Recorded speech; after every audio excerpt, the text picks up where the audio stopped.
皆さん、こんにちは。IU-Connect のアーサーです。今回も日本在住外国人とのインタビューをお届けしたいと思います。今回のインタビューは知り合いのローソンと話しました。not, guys, come on. The real Lawson? 名前が一緒で紛らわしいね。ローソンはイギリス出身で、今、東京で生活しています。今、最近、YouTube もやっていて、前から YouTube やってたんですけど、最近また再挑戦することになって、結構面白い動画を作っています。で、僕がローソンの動画を見たら、この人と話したいな、と思って今回のインタビューがありました。実はローソンと僕は共通していることがあまりに多くてちょっと怖いぐらいです。でも詳しくはインタビューで紹介します。ネイティブ同士の会話なのでほとんど英語で話すのですが、あなたのリスニングのために日本語の字幕と英語の字幕が両方あります。ぜひ自分のリスニングを鍛えながらこの会話を楽しめましょう。インタビューに入る前にあなたに聞きたいことがあります。イギリスと言われるとどんなイメージが湧き上がりますか？ぜひコメント欄で教えてください。I'm looking forward to seeing your comments. And with that, let's get into the interview. All right, and we are good to go. Just let me just make sure that I have enough space on my computer. Okay, great. All right, so we're ready to go. Okay. All right, so Lawson, thanks for taking time to talk with me today. Yeah, nice to meet you. Thanks for inviting me. So I saw your channel and you got some really interesting videos on there. So can you tell us a little bit about what your channel is and why you started it? So my channel is called Hon Many Lawson. I started it, so we're 2021 now, so 7 to 8 years ago. And I originally started it when I was on my year abroad. So I was doing a year abroad in Japan when I was a university student. And loads of my Japanese friends said at the time, like 8 years ago, that YouTube is the thing to do. And there was many exchange students doing it as well. So I decided to make a channel then. And then I took time out for about 5 years, like busy with studying and then working in Japan. And then I started again 2 years ago. And mainly now I do two things, which is one is I'm doing news seen from the foreigner's perspective. Also, I say foreigners, it's more so my perspective of how I see certain things that are very popular in the news and kind of outrageous. And then also more happy things like reaction videos and stuff like that. And also stuff about my life in Japan, things I've experienced, things I've changed, things I find interesting.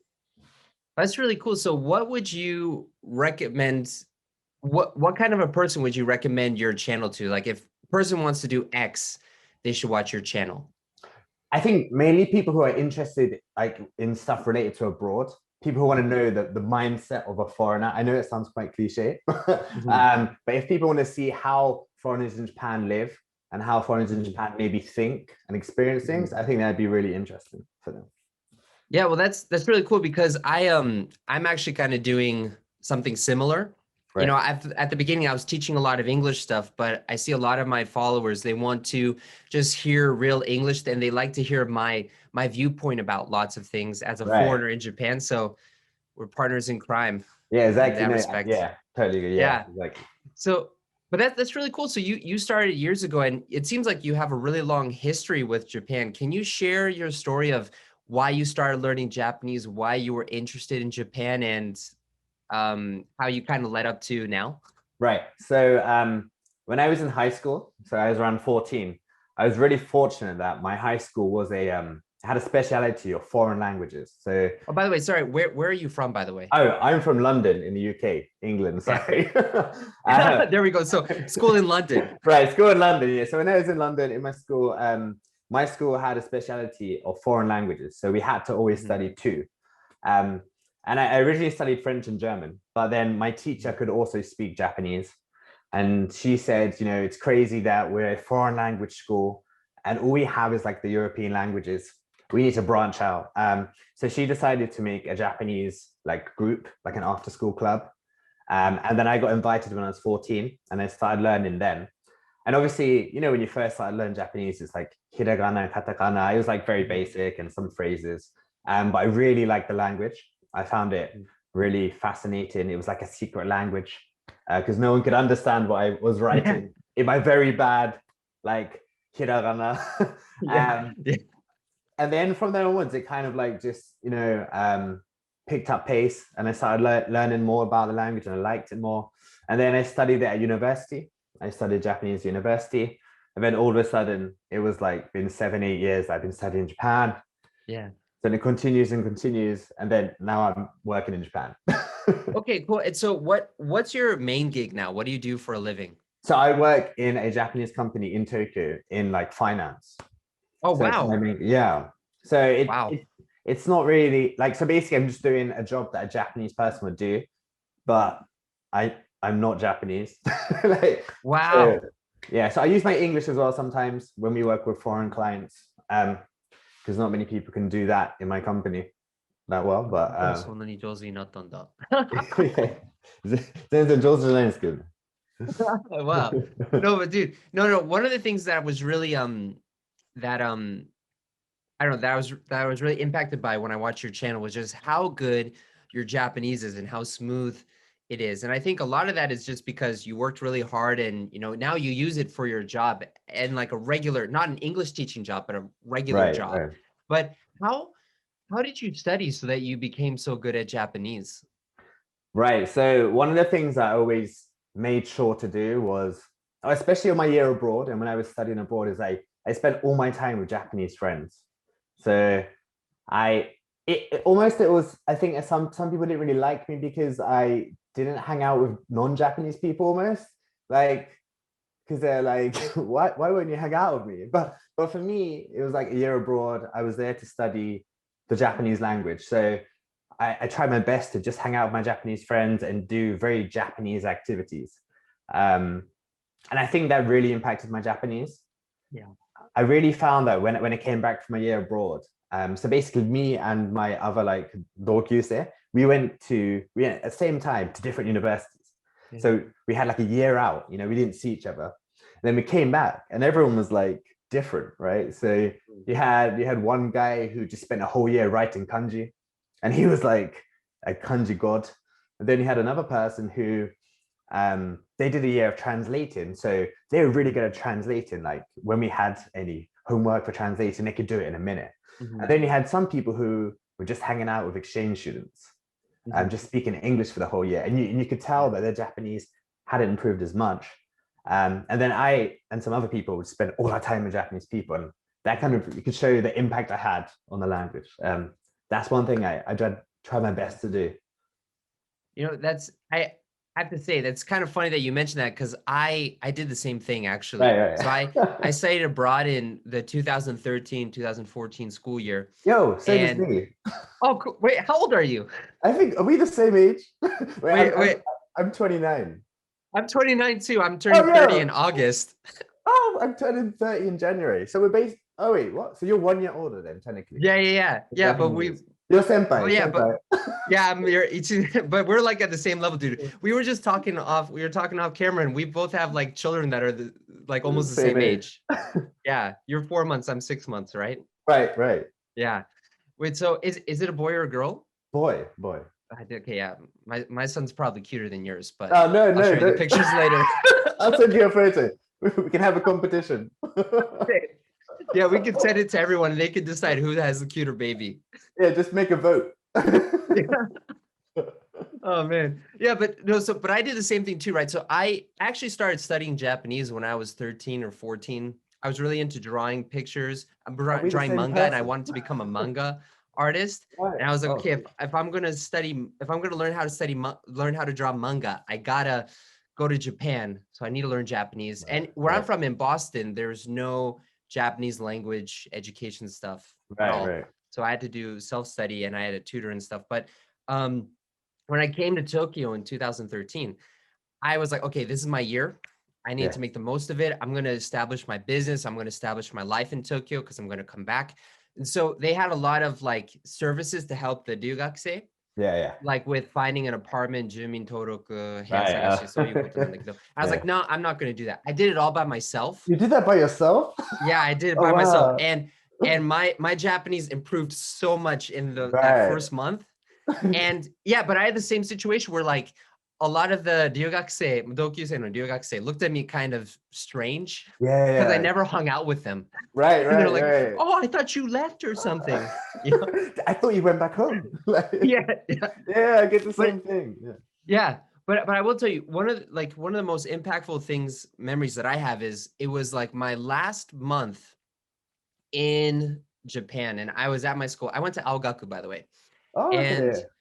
yeah, and so I was in Aogaku. I was on the campus, and I remember seeing, it was like the last month. I remember seeing this group of 5 ryugakusei who came together at the same time, and they were looking around looking for some place to get lunch, and they just went to the Negishi across the street from the campus. Right. And I was like, man, they've been here for a year, and they just know each other, and they're still going to the same shops that they did in the beginning.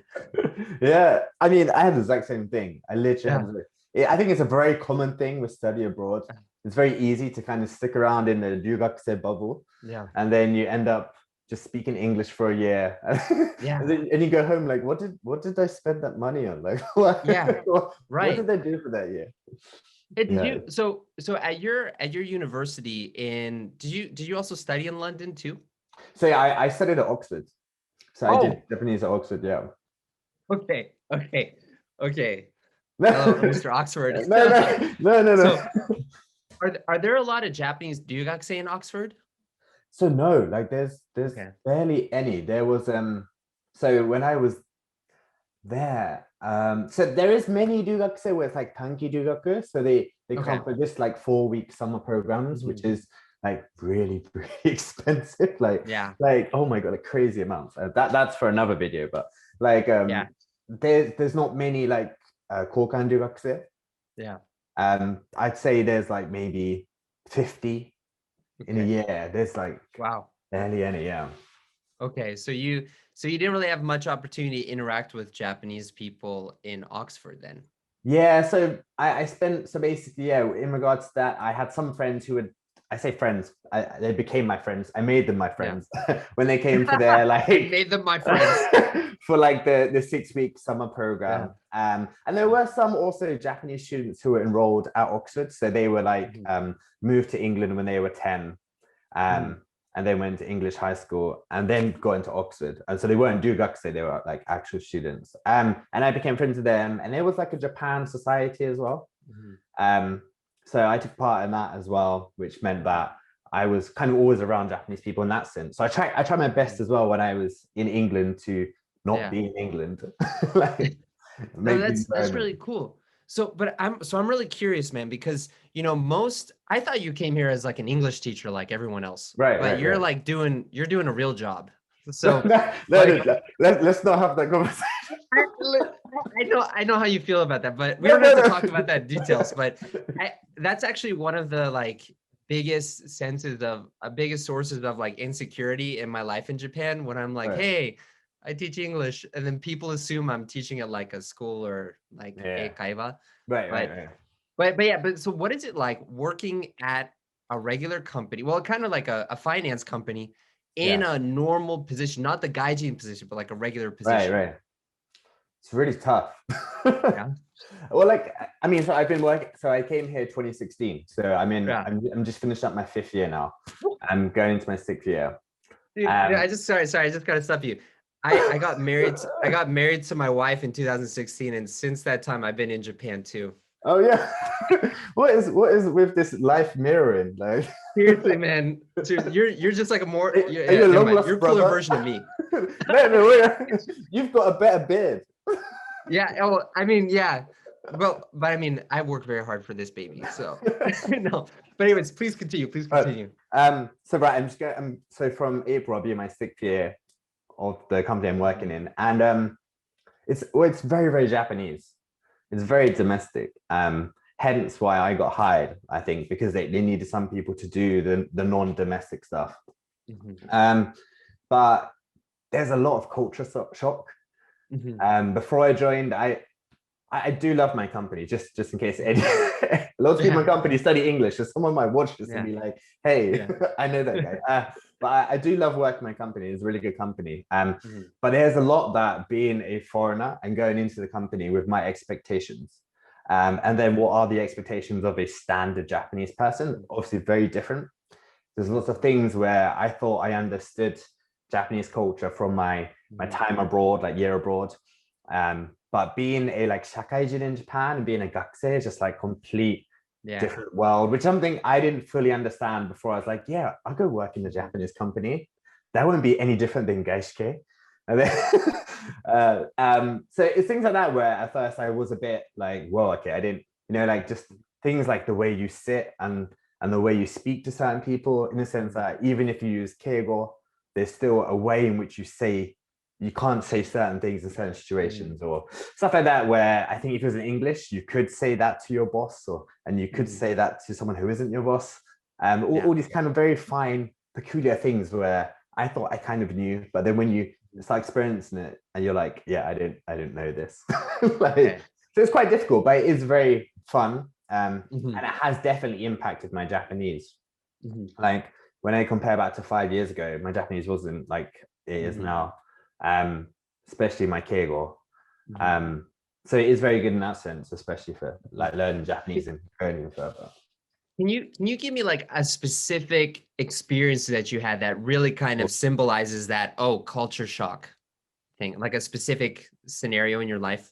Okay, so if I go off the top of my head, and I don't know if this would be as good as what you might be expecting. Okay. But for example, I think it was in my second year, I had a business trip to like the inaka with my client. And basically we were doing a survey of their property, of their premises. So we go around and make sure everything's okay. But basically I work in insurance. Okay.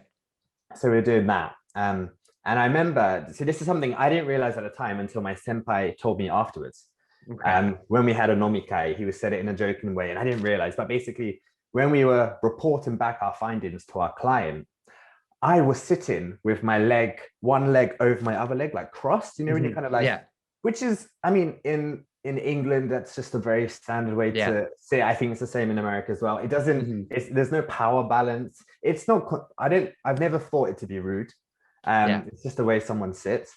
And I was just sitting there as we were telling them. And the client didn't say anything. And it was all fine. But my senpai said to me afterwards, you looked like you were so like uekara no mesen, because I was sitting there like erasoni. And I was like, I had no intention. I was just crossing my legs. Yeah, right. Like I wasn't trying to give a subliminal message being like, I am the boss. That was not my intention. And things like that, even nowadays, sometimes something will come up and kind of it'll be mentioned to me out of the blue, but something like that where just your posture could potentially in a business situation mean something completely different and give off the wrong image. It's something where I was like, wow, mind blown. Like I wasn't even saying anything. I was just sitting. It's things like that where I was like, okay, there's still a lot more that I need to understand and need to learn. I'm still not completely there. Things like that I do remember being very shocked about, being like, wow, Wow. Yeah. I mean, I've made plenty of those mistakes too, especially because like even in the United States, I've always been kind of like kuki yomenai yatsu. Right. So like now it's even worse when I'm in Japan. So like I think that's one of the reasons I've worked by myself. Like I don't really work well in teams or with people. I don't like other people. I like people as a concept, but I don't like actual people. That's the way I describe it. Right. Yeah, but yeah, I mean that's a really great story, and that really does show kind of like cultural differences. You have to be really careful with these things. But so like one thing I want to ask you is a lot of people who watch my channel and also the people that I'm trying to help are people who really want to connect with international people, not just learn English, but use it as a tool to connect with people. But they don't have much confidence in their English, or they don't feel like they can connect with international people very well. Basically, they want to be like you, but like Japanese speaking English and stuff. So do you have any advice for people studying English who want to do that? So obviously it's a bit difficult right now with the current situation with COVID, etc. But I get the same question from lots of my Japanese friends. I always recommend to go abroad. and to live for just a year on your own. Just the same when you did your like gym and Todok and stuff on your own, right? It's those experiences which I really think change you. And especially I found the same thing with my year abroad, living on my own in a dorm, and now coming here, you know, working in a company on your own, you've got no one to really back you up. It really builds you as a person and then kind of takes you to the next level where you have to make new friends in that country, which I think makes you better at communication as well. You become way more confident in that sense as well, which I think are very important aspects of becoming more like these global people, of being able to speak with people who aren't from your same country or aren't from the same culture. That's one thing. So I always recommend going abroad, living, because lots of my Japanese friends as well, they want to be better at English and have more foreign friends, but they kind of all stay at their homes in Tokyo, which obviously right now it's COVID, so that's, you can't say leave the country, that's pretty impossible. But I think if you actually live somewhere else and kind of get out of your comfort zone, it really helps you make that step to making new friends who are like just only speak English potentially. And so I always recommend going abroad. Right. I think as well with like nowadays with all the tech that we have and all the apps, like all the SNS, which is just like, I mean, there's a new one every week, I think, but it's so easy to make new friends now. As you probably know as well, like a Clubhouse, the last 3 weeks now, that's become a massive thing in Japan. Right. You got people making like just groups and all these rooms to make friends and talk about any single topic in the world. Like it's really easy now to make friends and kind of like broaden your horizons. So I really think as well using SNS, like I have lots of friends from like TikTok and YouTube and all these platforms who I've not even met some of them, you know? Yeah. The same, I've never met you, but this is right. We're here right now, right? So I definitely think using SNS as well is also very good. Definitely recommend that. Yeah, I mean, so I guess like what you're trying to say is like the most important thing to really improve your English and to build that confidence is to actually go out and connect with people, either in person or online. Yeah, either by going abroad or Exactly. Yeah, I'm glad you said that, because a lot of people, you know, they have the misconception, the misunderstanding that if they go abroad, they will become fluent. Yeah, which is not necessarily true. Right. Because it's all about like what you do there. You know, just like your friends or my friends who came to Japan and just hung out with like ryugakusei doshi, you know, and then they never improved. But I'm very glad you said that. By the way, 皆さんこれをローソンさんに言ってもらうようにお願いはしてないので。お願いされてない。お願いされてない。So one thing that I'm kind of curious about too is because you know you just started your YouTube channel again a couple years ago, and you're making some very funny, very interesting videos. What's kind of like your final goal in the future? What are you looking forward to? That's a really big question. I know. What's the direction of your life, Lawson? What's the next step? Where are you heading towards? I guess it's like, so let's start first with like, why did you decide that you wanted to start your YouTube channel again? Yeah, so if we go back there, the reason I started was to kind of share. So actually, if we go back to my first video that I actually got hits, it went I say viral. This is viral back in like 2012. So I mean, it's a different type of viral, but I made this video about like there was this guy in the news who was coming to Japan and teaching people how to like be pickup artists or something. Oh yeah, that guy. I remember that guy. I don't remember his name though. Right, and I made a video about that in Japanese, saying like if you are a foreigner in Japan, you should also not like this guy because he's making us look bad, right? Because he's going around being like doing nampa and all this stuff, and then people are going to think, oh, foreigners do this. This is a standard foreigner. So then when me and you go to 7-Eleven, people are going to think, oh, he's probably trying to pick up women. Like, and then so I made this big video, and then loads of Japanese people commented going, oh my god, so this is what some foreigners think. I would have never thought that. I would have just assumed you're all like that, right? And I was like, oh geez. I like the power of SNS and the fact that I would like to share my opinion, you know, seeing as I've had my experiences in England, my experiences in Japan, and now I have both English and Japanese. I can use those to explain that and share it to people. So I was like, I really want to do that. So then that kind of evolved to what I started doing a lot last year was I made like 外国人から見た news, which is basically which things are coming up in the news. Like see, lots of them are negative, so that's not really that good. I want to go on some positive ones, but like just but to be honest, negativity rules YouTube. So if you want to like get the hits, you need to be negative sometimes. Right. So like last year there was lots of news which was very controversial, and a lot of it was kind of like race and discrimination related. So like, for example, I made a video about what Black Lives Matters means, like the sentence Black Lives Matters, because a lot of people in Japan were saying Black Lives Matter. But I was like, do you know what that means? Do you know what's going on? And things like there was also this thing in the news a few months ago where, do you remember there was this female reporter who was speaking to the Japanese politician, and he started speaking to her in English in an interview? Oh, I didn't hear about that. I don't really watch the news. So right. There was this thing like this scandal where she was speaking fluent Japanese. He replied in English, and then people were like, "Kore wa sabetsu desho ka?" So then, like, I made a video on that saying, well, from the foreigner side, like, if you're speaking fluent Japanese, why would someone reply in not fluent English? And like, so like these things are kind of breaking it down. Where guys, this is what's going on. This is how the non-Japanese world's seen it. Here's how the Japanese world has seen it, and this is what Lawson thinks. So I kind of wanted to share my view. Because I think that view is not that far out there. Like there's not really many people doing that. So I thought that'd be really good. So that's what I've been doing in the last few years.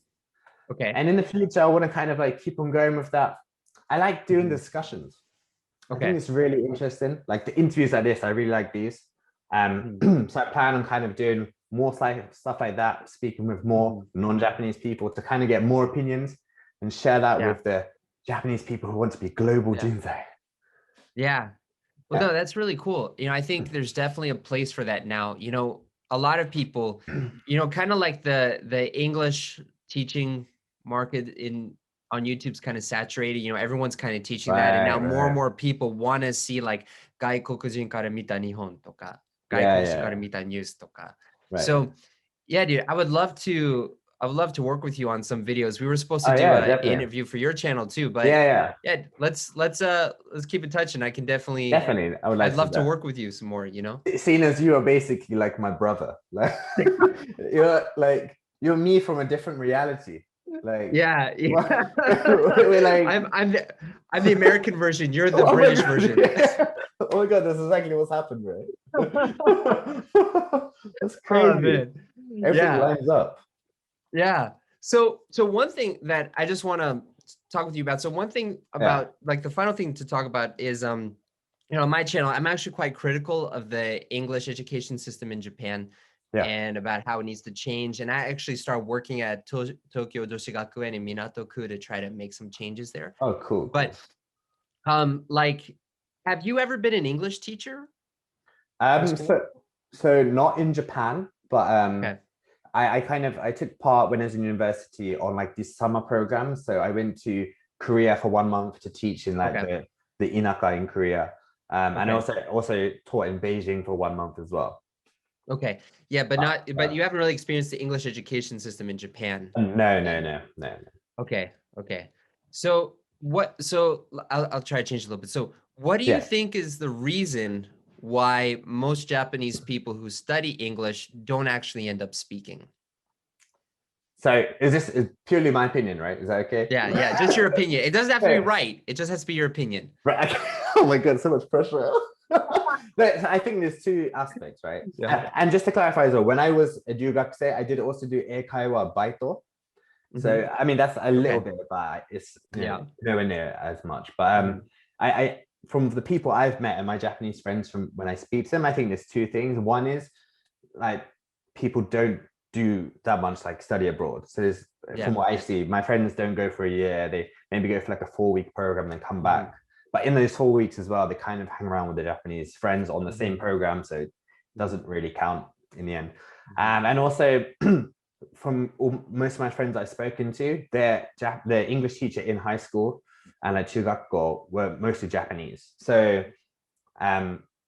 like no one knows who's correct in a sense, because like their teacher might not even be properly fluent and their teacher might not even been abroad as well. So you kind of have this person who's not even completely a pro in the language teaching you, and then you take that on, and like I kind of feel that's the way it is.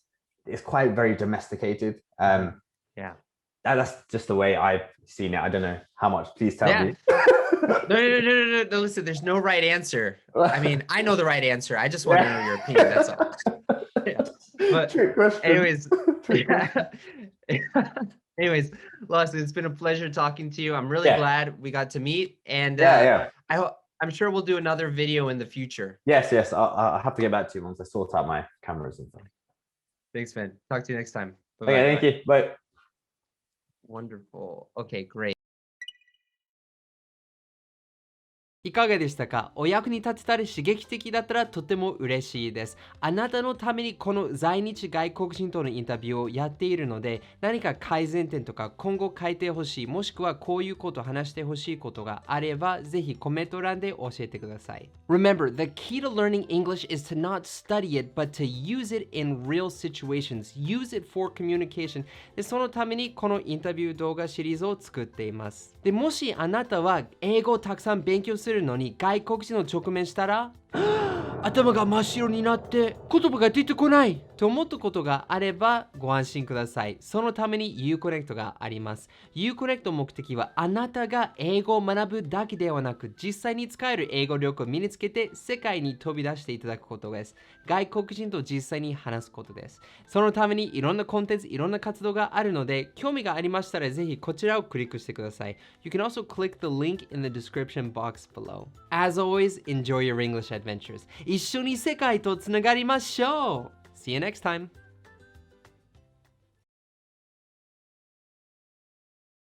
で、そのためにいろんなコンテンツ、